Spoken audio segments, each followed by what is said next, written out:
Баршаңызға қайырлы күн. Бүгінгі біздің тақырыбымыз жүкті әйелдердің токсикозы деп айтылады. Токсикоз дегеніміз жүкті әйелдердің алғашқы 3 айындағы бірінші триместріндегі өзгерістер, яғни ол құсумен, жүрек айнумен, сілекей ағу, пициализм деп айтылады, сонымен сипатталады.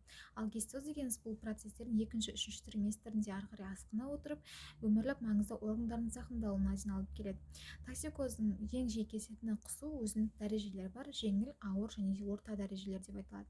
Жеңіл дәрежесінде әйел адам күніне 2-3 рет таңертең аш қарынға және күнделікті 4-5 рет кейін құсуы мүмкін. Бұл бірақ қалыпты дәреже болып саналады, өйткені гемодинамикасы тұрақты болады.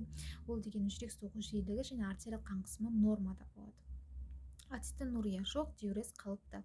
Ацетонурия дегеніміз әйел адамда құса берген сайын ағзасы сусызданғандықтан зәрінде ацетон денелері пайда болады. Ал диурез дегеніміз бір адамның күнделікті бөлінетін зәрінің мөлшері. Бұның бәрі қалыпты деңгейде болады.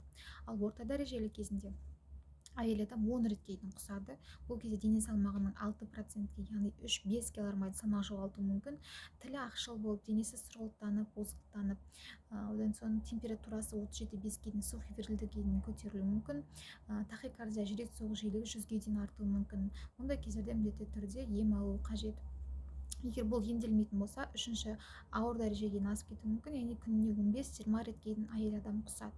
Бұл құсқан сайын ағзасы сусызданып, зәрінде ацетон денелері байқалады, тіпті аузынан ацетонның иісі шыға бастайды. Тахикардия болып, яғни жүректің соғу жиілігі 110-120-ға дейін арта бастайды. Ал артериялық қан қысымы 90-80-ге дейін түсіп, әйел адам бас ауыру, бас айналу және тіпті орнынан тұра алмай қалуы мүмкін. Қатты әлсірейді, өйткені ағзасында сусыздану процесі болып жатыр. Алғашқы егерде жеңіл дәрежесі болып жатса, әйел адам міндетті түрде кеңес ретінде ем алатын кезде мүлдем аш жүруіне болмайды. Мысалға, ұйықтаған кезде де әйел адам ағзасында бүкілі қорытылады асқазан.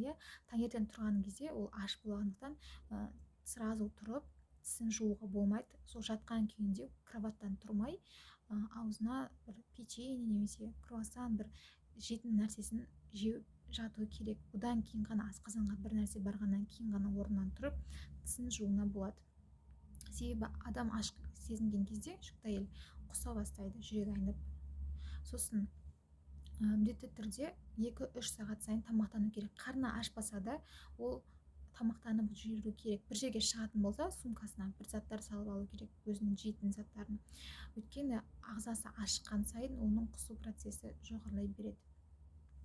Сондықтан ал егерде ауыр процестер кезінде оған уже сусыздану болғандықтан оның айналымдағы қан көлемі дейді 30-қа дейді, сол төмендеп кететіндіктен оның орнын толықтыру мақсатында, мысалы, натрий хлор, дисоль, трисоль, мысалы, күш беру мақсатында бір жағынан қорек ретінде глюкоза және витамин С-ны қосып салады.